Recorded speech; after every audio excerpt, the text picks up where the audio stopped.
C'était une conférence qui a transmis beaucoup d'enthousiasme et qui a apporté beaucoup de choses sur la préparation de la prise de parole en public.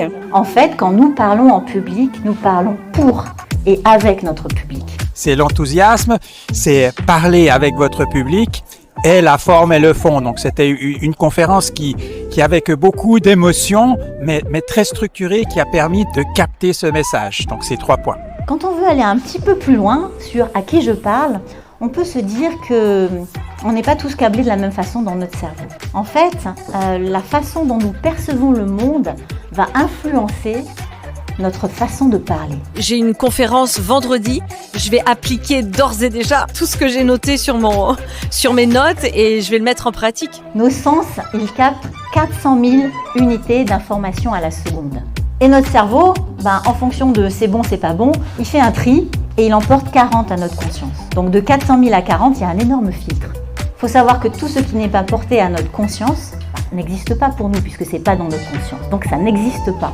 Donc en tant qu'orateur, notre job, notre challenge, c'est de faire partie de ces 40 unités. Parce que sinon, on est l'homme invisible.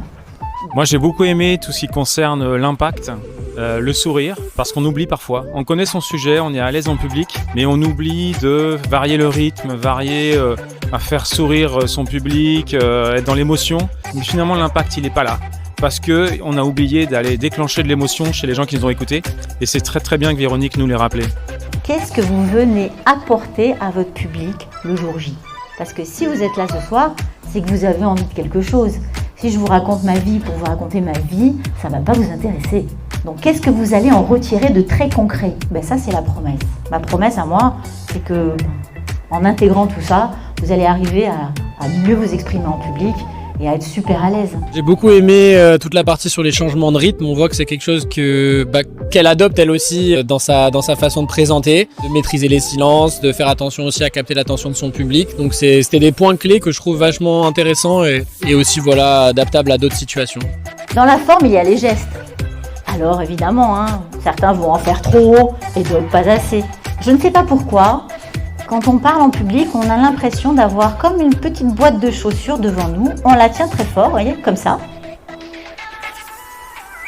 Et on parle.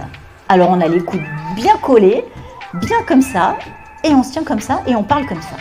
Je ne sais pas d'où ça vient. En tout cas, moi, je vous propose de sortir de cette boîte.